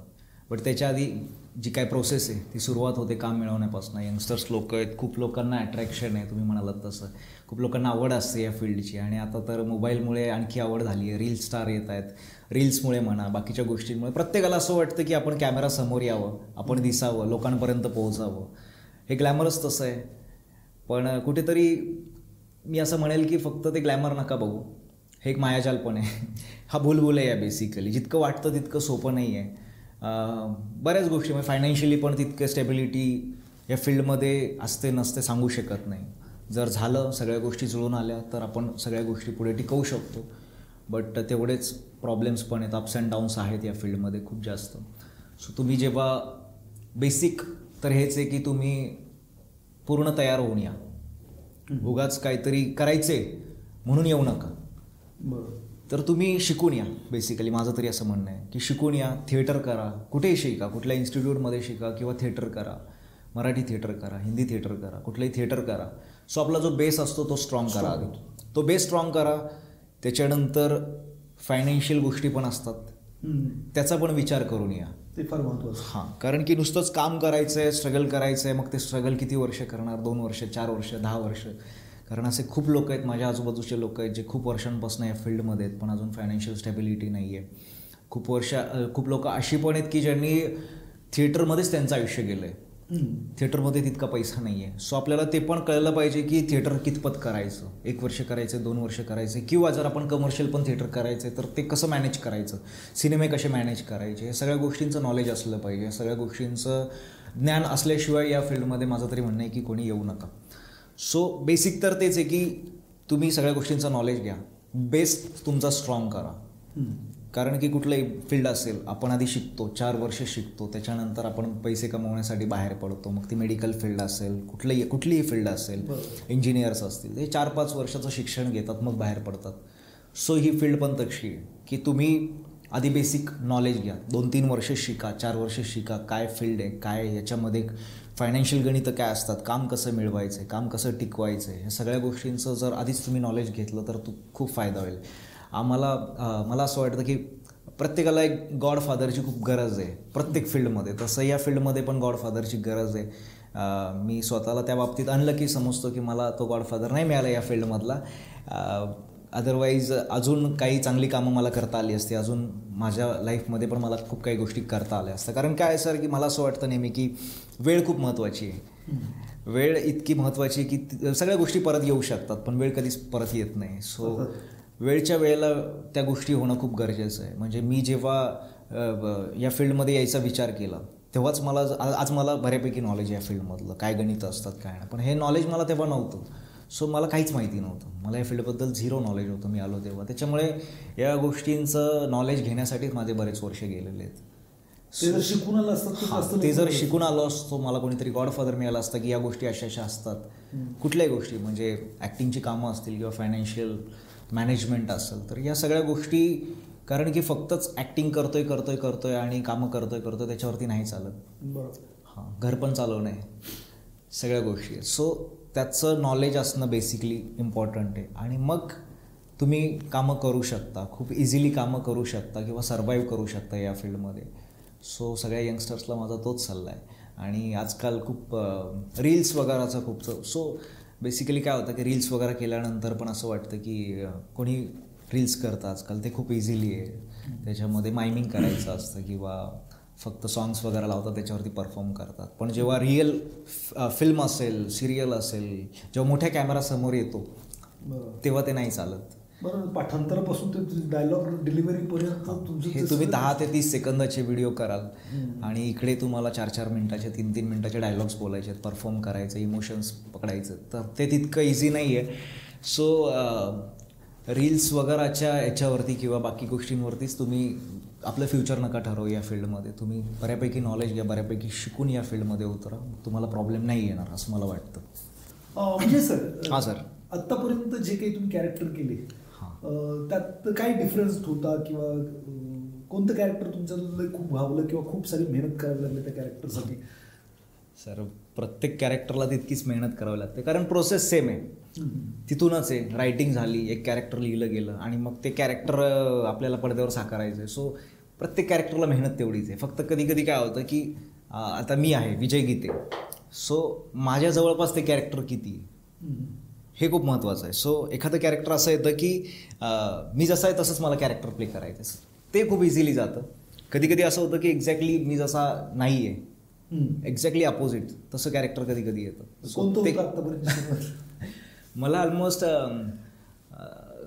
सगळेच कॅरेक्टर, मला असं वाटतं की मी जसं आहे तसं अजून कॅरेक्टर किंवा तसं कॅरेक्टर बघायला कोणाला आवडेल. मी खूप बोरिंग पर्सन आहे सर, असं मला वाटतं.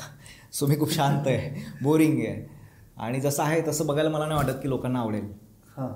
आणि सो जेवढे कॅरेक्टर आलेले ते माझ्या एक्झॅक्टली अपोजिटच असतील. अगदी पहिल्या सिनेमापासून स्ट्रगलर्समध्ये मी एक ख्रिश्चन कॅरेक्टर प्ले केलं होतं, जो की गिटारिस्ट आहे, म्युझिशियन आहे. मला आत्तापर्यंत 3-4 असे कॅरेक्टर की म्हणजे आता मी वेब सिरीज केली ब्लूमिंग लव, त्यात पण मी म्युझिशियन आहे.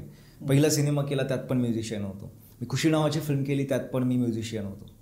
मला काय माहीत नाही मागच्या जन्माचं काय असेल.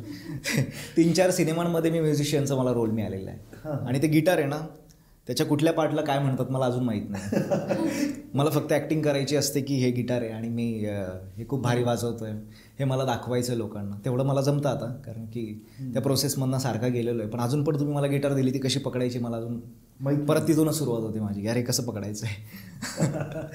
सो ते कॅरेक्टर मला बऱ्याच वेळा मिळालं आहे आणि ते प्ले करायला मला मेहनत घ्यावी लागलीच, कारण की ते गिटार पकडण्यापासनं प्रॉपर मी म्युझिशियन आहे, परफॉर्म करतो आहे, गाणे बोलतो त्याच्यावरती. आणि आणखी एक फिल्म केलेली प्रेम पाखरू नावाची लव्ह स्टोरी होती, त्यात पण मी म्युझिशियनच आहे, म्युझिक डिरेक्टरच आहे. असे 4-5 सिनेमे किंवा वेबसिरीज आल्यात की त्यात मी तो म्युझिशियनचा रोल प्ले केलेला आहे आणि त्याच्यासाठी मेहनत घ्यावीच लागली. बट बाकी पण कॅरेक्टर्स, कॉलेज गोईंग बरेच कॅरेक्टर्स केलेले आहेत. आता कॉलेजचं तसं फारसं बरेच वर्ष झाले कॉलेज सुटून, पण ते कॉलेज मला परत अनुभवायला मिळतं की मी पुन्हा कॉलेजमध्ये गेलो आहे.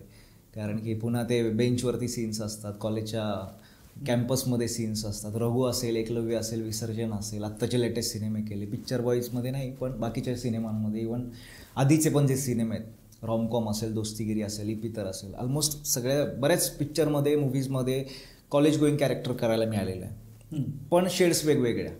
म्हणजे इपितरमध्ये अगदी ग्रामीण लुक, एकदमच गावाकडचे पोरं, ती लँग्वेज पण तीच, नगरला शूट केलं होतं, नगरी लँग्वेज होती त्या फिल्ममध्ये.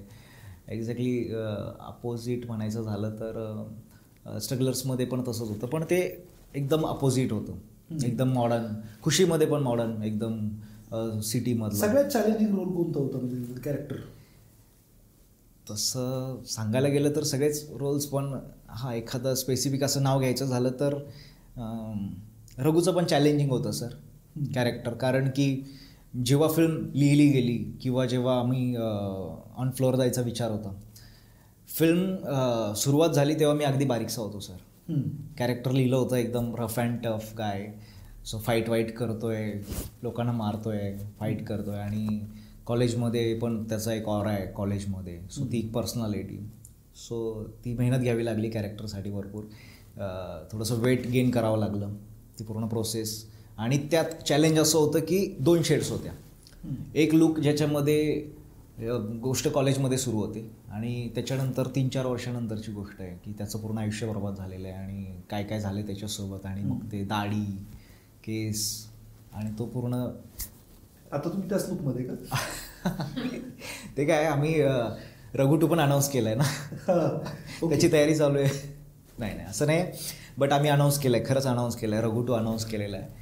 आणि काय होतं सर की आता 2-3 फिल्म्स बाहेर पडल्या किंवा आता रघुचं पण आहे, सो आता प्रमोशन आहे. प्रमोशनसाठी म्हटलं मी जर दुसऱ्या लुकमध्ये गेलो, लोक ओळखणार पण नाही की अरे हाच रघु आहे, बाहेर पडणार आहे आता. सो असं वाटलं की चला परत त्या गेटअपमध्ये येऊया, म्हणजे लोक ओळखतील की अरे हां यानेच रघुचा रोल प्ले केलेला, हाच दिसतोय आपल्याला स्क्रीनवरती. आणि काय की आता हा ट्रेंड पण आहे दाढीवाडीचा, साऊथमध्ये तसे सिनेमे बनत आहेत. सो असं म्हणावं लागेल की दुकान याच्यावरतीच चालू आहे सध्या, दाढीवरती.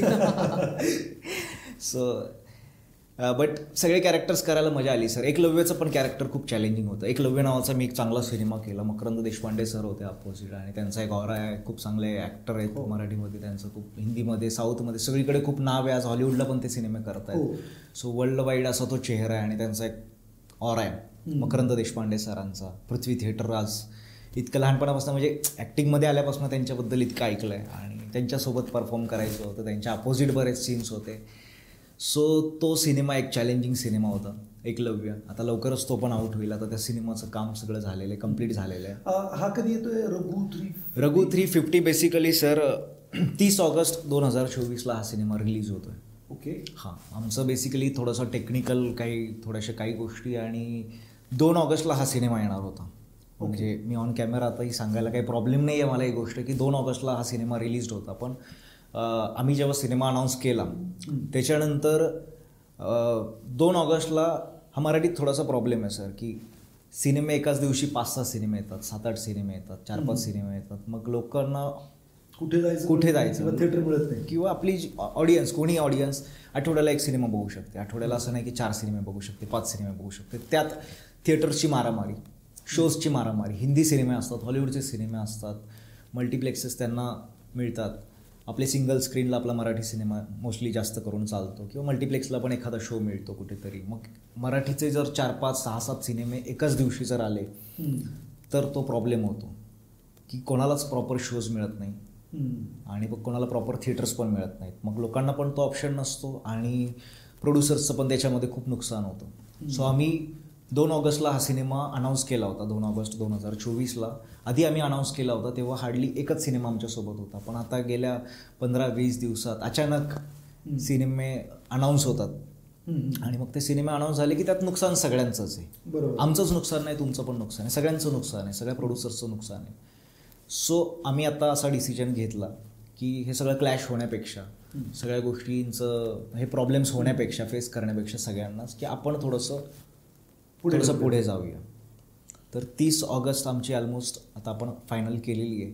या तारखेला हा सिनेमा रिलीज होतो आहे संपूर्ण महाराष्ट्रात. अजून ऑफिशियली बाहेर पडलेली नाही, बट मी आज तुम्हाला सांगतो 1-2 दिवसात ते पण अनाऊन्स होईल. तोपर्यंत हा पॉडकास्ट नाही जाणार. ते मला वाटलंच होतं, कारण की आता तुमची पण एडिटिंग असेल, जसं आम्ही सिनेमा करतो त्याच्यानंतर 1-2 वर्षानंतर बाहेर पडतो. सो आज आपण हे शूट करतो आहे 2-4 दिवसानंतर असेल, त्याच्या आधी हे ऑफिशियली अनाऊन्स झालं असेल की 30 ऑगस्टला हा सिनेमा येतो आहे. ओके, आता एकलव्यबद्दल बोला. एकलव्य सर डॉक्टर सुधीर निकम, जे की या सिनेमाचे रायटर डिरेक्टर आहेत, खूप हुशार, त्यांचं खूप हुशार आहेत ते पण, आणि त्यांनी खूप चांगली रायटिंग केली होती. बेसिकली एकलव्य आपल्याला माहिती आहे, महाभारतातला एकलव्य माहिती आहे, पण आता एकलव्य काय, म्हणजे आता काय एकलव्यवरती सिनेमा केला आहे की काय वेगळं काय केलं आहे की काय कॅरेक्टरचं नाव आहे की काय, हे कन्फ्युजन असेल लोकांना. बट बेसिकली हे मॉडर्न महाभारत असं म्हणू शकतो. एकलव्य आजच्या काळातला एकलव्य दाखवलेला आहे या सिनेमामध्ये. मकरंद देशपांडे सर आहेत, प्रिया बेर्डे, संदीप पाठक, खूप चांगले चांगले कलाकार आहेत या सिनेमामध्ये. हा आम्ही सिनेमा संभाजीनगरला शूट केलेला हा सिनेमा. सो तिकडे जे MGM कॉलेज असेल, युनिव्हर्सिटी, तिथे खूप थिएटरचं खूप क्रेज आहे. मुंबई पुण्यानंतर जर कुठे असेल तर संभाजीनगरमध्ये हे थिएटरचं खूप क्रेज आहे. तर तिथले सगळे आर्टिस्ट, खूप सारे थिएटरचे नवीन खूप चांगले आर्टिस्ट या सिनेमामध्ये आहेत. त्यांनी कामं केलेली, खूप ज्यांनी थिएटरमध्ये आयुष्य घालवलेलं, असे काही आर्टिस्ट आहेत, खूप चांगले परफॉर्मर. त्यांच्यामध्ये मला काम करण्याचं सौभाग्य मिळालं आहे. मी भाग्यवान समजतो स्वतःला की मोठे मकरंद देशपांडे सरांसोबत काम करण्याची अपॉर्च्युनिटी मिळाली. सो थिएटरचा बेसिकली जो बॅकग्राऊंडवाला जो जे बेस आहे मोठे आर्टिस्ट लोकांचं, ते सगळे ह्या सिनेमात काम करण्यासाठी होते आणि मी त्यांच्यासोबत काम केलं. लीड रोल प्ले केलेला आहे, एकलव्याचा कॅरेक्टर मी प्ले केलेलं आहे या सिनेमामध्ये. खूप मजा आली हा सिनेमा करायला. लवकरच हा सिनेमा पण रिलीज होतो आहे. लीड आहात तुमचं? येस, मी लीड केलं. मी एकलव्याचं कॅरेक्टर प्ले केलेलं आहे. मॉडर्न महाभारत, आता गोष्ट नाही सांगता येणार सिनेमाची, अजून काहीच आऊट झालेलं नाही आहे. बट एकलव्य नावाचा सिनेमा लवकरच येतो आहे. आणखी एक विसर्जन नावाचा एक सिनेमा येतो आहे माझा, योगेश जाधव डिरेक्टर आहेत. लवकरच हा पण सिनेमा रिलीज होतो आहे. एक पिक्चर बॉईज नावाचा एक सिनेमा येतो. असे 4-5 सिनेमे लाईनअप आहेत रघुनंतर जे रिलीज होत आहेत. फंटास्टिक. विजय सर, तुमची स्वतःची सेल्फ इमेज किंवा तुम्ही स्वतःला म्हणजे कसं ओळखता किंवा काय तुमच्यामध्ये अशा गोष्टी आहेत? बरेच लोकांचं सेल्फ इमेज आपण स्वतःकडे काय म्हणून पाहतो, असं मी स्वतःला काय म्हणून बघतो, तर मी म्हटलं की वेळ खूप इम्पॉर्टंट आहे. सो मलाही असं वाटतं माझ्या आयुष्यात की मी वेळ खूप वाया घालवला आहे, वेस्ट केला आहे. असं प्रत्येकाला वाटतं, सफल माणसाला तर पक्का वाटतं. तर मी माझ्या कामाशी खूप प्रामाणिक आहे सर. मला असं वाटतं की मी खूप चिल्ड आहे. मला राग आला तरी मला एक्सप्रेस करायला नाही आवडत. मी खूप आनंदी असलो तरी मला असं एक्सप्रेस करायला नाही आवडत. मी इंट्रोवर्ट आणि मी खूप एक्सप्रेसिव्ह नाही असं मला वाटतं, पण ते कॅमेरासमोर व्हावं लागतं, ॲक्टिंग करताना व्हावं लागतं. सो ते मला जमतं असं मला वाटतं थोडंफार. बाकी मला असं वाटतं की तेच की इतक्या वर्षात कामाचे अनुभव असतील, बाकी अनुभव असतील, अनुभव आपल्याला जे काही येतात आयुष्यात ते खूप काही शिकवून जातात. आणि जेव्हा आपण सुरुवात करतो तेव्हा आपण झिरो असतो, ब्लँक असतो, आपल्याला काहीच कळत नसतं की काय करायचं आहे काय नाही करायचं. आणि जेव्हा मी इंजिनिअरिंग केलं होतं त्याच्यानंतर म्हणजे 2 ऑप्शन होते. एक तर सो अँड सो लाईफ जगायचं, चांगलं पॅकेज घ्यायचं, मस्त सेटल होऊन व्यवस्थित लाईफ जगायचं. आणि दुसरा ऑप्शन हा होता पॅशन जगायचं, पॅशनच्या मागे जायचं, स्ट्रगल करायचं. पुढे काय होईल काहीच माहीत नव्हतं, अजूनही माहीत नाही पुढे काय होईल काय नाही. सो फक्त एवढं एम होतं की काहीतरी अचीव करायचं, काहीतरी करायचं, या फील्डमध्ये चांगलं काम करायचं, पॅशनेटली काम करायचं. माझं पॅशन होतं. सो सुरुवात झाली, थिएटर केलं, लोक भेटत गेले, चांगली लोक भेटत गेले आणि त्यातून चांगले अनुभव येत गेले. थिएटर केलं, शॉर्ट फिल्म्स केल्या, सिनेमा, जे की असं वाटायचं आधी की अरे मला एकतरी आयुष्यात सिनेमा मिळेल का. आज 20-22 सिनेमे केले. सो सुरुवातीला आपण एकदम झिरो असतो आणि मग करत करत आपण त्या गोष्टीच्या मागे धावलो की ती गोष्ट मला असं वाटतं मिळत जाते. असं शाहरुख खानचा डायलॉग आहे, किसी भी चीज के पीछे अगर सिद्धत से चाहो तो ओरी कायनात तुम्ही. तर ते तसंच आहे. मला असं वाटतं की आपण कुठल्याही गोष्टीचा जितका विचार करतो तीच गोष्ट आपल्या आजूबाजूला युनिव्हर्सल आपल्या आजूबाजूला ती गोष्ट घेऊन येत असतं. पण असं काही ॲक्टर होतं का तुमच्यासमोर आयडल की मला असं म्हणायचं? मी तसं आमिर खानचा फॅन होतो लहानपणापासून. मला त्याचे सिनेमे बघायला खूप आवडायचे. बाकी तर आहेच, म्हणजे अल्लू अर्जुनचा फॅन नंतर बनलो मी. बट लहानपणापासून मी बच्चनचे फिल्म्स बघायचो, अमिताभ बच्चन सर, त्यांचे सिनेमे बघत बघत मोठा झालो आणि ते मला आवडायचं, म्हणजे पिक्चर बघायला आवडायचं. सो बट असं कोणाला फॉलो केलं असं नाही. बट हां, आमिर खानचे सिनेमे मला खूप आवडायचे आणि तो जी काही मेहनत घेतो फिल्मसाठी ती खूप एक्स्ट्रा ऑर्डिनरी मेहनत घेतो प्रत्येक सिनेमासाठी. त्याचं ते परफेक्शन दिसतंच सिनेमासाठी. सो मला तेवढंच आहे की जे मला काम मिळतं ते प्रामाणिकपणे करायचं कॅमेरासमोर आल्यानंतर आणि त्याच्यासाठी जितकी आधी मेहनत घेता येईल, प्रिपरेशन करता येईल, तेवढंच आहे की ते करायचं आहे. पुढे काय होईल, सक्सेस मिळेल नाही मिळेल माहीत नाही. प्रत्येकाचं अनसर्टन्टी आहे लाईफमध्ये असं. हां, आणि तेच आहे मला की यार काम करायचं आहे, बस चांगलं काम करायचं आहे, पॅशनेटली काम करायचं, प्रामाणिकपणे काम करायचं आहे, काहीतरी चांगलं करायचं आहे. आता जेवढे सगळं फिल्म तुम्ही बघितले त्यातलं असं कोणतं कॅरेक्टर तुम्हाला करायला आवडेल, काम करायचं तर तसं करायचं बुवा असं तुमच्या डोक्यात आहे? अच्छा, म्हणजे इच्छा असं कुठल्या इच्छा. समजा आतापर्यंत ज्या फिल्म तुम्ही बघितल्या त्यातला एखादा रोल तुम्हाला करायची, म्हणजे ऑप्शन दिला की तुम्हाला ते कॅरेक्टर, तुम्ही ऑप्शन द्या सर. तुम्ही आवडलेल्या फिल्मपैकी कोणती? सर खूप फिल्म्स आहे, असं एक फिल्म नाही सांगता येणार. म्हणजे शराबीमधला अमिताभ बच्चन मला एकदा प्ले करायचा. करायला तर वेगवेगळे कॅरेक्टर्स आवडतील सर. अमिताभ बच्चन सारखे अँग्री मॅनवाले कॅरेक्टर्स करायला आवडतील किंवा म्हणजे फिल्म्स आता काय आहे की एवढ्या फिल्म्स बघितल्यात तर असं सिलेक्ट नाही करता येणार की माझी आवडती फिल्म कुठली आहे, कुठल्या जॉनरची फिल्म मला जास्त आवडते. पण हां, म्हणजे मला आत्ताचा जो ट्रेंड चालू आहे की अँग्री यंग मॅनवाले किंवा साऊथ पॅटर्नमध्ये जे काही सिनेमे बनतात किंवा वेगळं काहीतरी असं काहीतरी करायची इच्छा आहे. ॲक्शन ड्रामा सिनेमा माझा आवडता जॉनर आहे. त्याच्यानंतर सस्पेन्स थ्रिलर वगैरे अशा पण पॅटर्नमध्ये काही करता आलं तर तसं पण काहीतरी करायला आवडेल. बट काहीतरी वेगळं काहीतरी करायची इच्छा आहे. पण आता ते सांगता नाही येणार की अरे हे कॅरेक्टर असं करायची इच्छा आहे की तसं ते कॅरेक्टर करायची इच्छा आहे. बट जे काय आहे ते प्रामाणिकपणे करायची इच्छा आहे, मेहनत करून करायची, काहीतरी लोकांनी ॲप्रिशिएट केलं पाहिजे असं काहीतरी काम करायचं की यार हां काहीतरी भारी केलं आहे असं काहीतरी करायची इच्छा आहे सर. आमच्याकडे खूप सारे इन्व्हेस्टर आहेत, खूप सारे त्यांना पण आवड आहे. मी माईट बी काही निर्माते पण होतील भविष्यामध्ये. तर तुम्हाला का घ्यावं त्यांनी? सर आधी तर मी थोडासा छोटासा लेखक पण आहे. मी गोष्ट ऐकवतो, कदाचित तुम्हाला गोष्ट आवडली तर कदाचित तुम्ही इम्प्रेस व्हाल की अरे गोष्ट काहीतरी भारी आहे. आणि मग मी जी गोष्ट लिहिलेली असते ना ती मलाच घेऊन लिहिलेली असते. सो मे बी तुम्ही म्हणाल की अरे हे कॅरेक्टर तूच का नाही करत, असं ते मला काम मिळून जाईल. Exactly sir. मला असं प्रोफेशनल रायटर व्हायची अजिबात इच्छा नाही आहे. मी जे काय लिहितो, जे काय मला सुचतं ते स्वतःसाठीच लिहिण्याची इच्छा आहे की काहीतरी वेगळं करायचं आहे म्हणून. बाकी सिनेमे तर मी करतोच आहे. खूप चांगले चांगले रायटर्स आहेत इंडस्ट्रीमध्ये, त्यांच्या खूप चांगल्या चांगल्या गोष्टी आहेत, त्या पण मी तुमच्याकडे घेऊन येईल वाटलं तर. पण सिनेमा करा असं मी म्हणेल की सिनेमा करा, मला काम द्या नका देऊ, पण सिनेमा करा. जर तुम्हाला खरंच आवड आहे या फील्डमध्ये येण्याची, इन्व्हेस्टर्स आहात तुम्ही किंवा तुमच्या ओळखीचे कोणी इन्व्हेस्टर्स असतील तर बिझनेस म्हणून उतरा या फील्डमध्ये. या फील्डमध्ये पण खूप चांगला बिझनेस आहे. असं अजिबात नाही आहे की कसं होतं की लोकांना असं वाटतं की अरे पिक्चरमध्ये पैसे टाकले म्हणजे बुडलेच, असं नाही होत सर. पिक्चर हा पण एक किस्सा ऐकतो की निर्मात्याने आत्महत्या केली. ते होतं ना सर. कसं होतं की निर्माते नॉलेज न घेता, मी म्हटलं जसं ॲक्टिंगमध्ये 4 वर्षांचा अभ्यास करून ॲक्टर होऊ शकता तुम्ही. 4-5 वर्षाचा अभ्यास करा. असंच ॲक्टर नाही बनता येत कुठल्याच फील्डमध्ये, असंच काहीच करता येत नाही. तसं निर्मात्याचं पण आहे. निर्माता होणं सोपं नाही सर. ओके, तर तुम्ही निर्माता म्हणून अभ्यास काय केलात, तुम्ही बिना अभ्यास करता आलात तर तेच होणार आहे ना. त्याच गोष्टी तुम्हाला प्रॉब्लेम्स येणारच आहेत, फेस करावेच लागणार आहेत. आणि मग अशा गोष्टी घडतात सर की निर्मात्याने सुसाईड केली, हा प्रॉब्लेम झाला. आणि कसं आहे की ही फील्ड सोपी नाही आहे.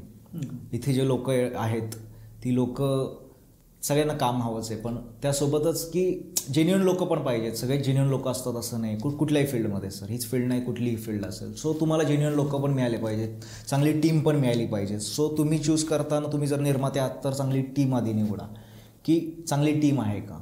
ती माणसं म्हणून कशी आहेत. फक्तच नुसतं तुम्ही नाव बघून जाऊ नका की अरे हां ह्याचं नाव झालेलं आहे, हा डिरेक्टर ह्याचा आधीचा पिक्चर चाललेला आहे, ह्याचं नाव झालेलं आहे म्हणून ह्याच्यावरती आपण पैसे लावूया.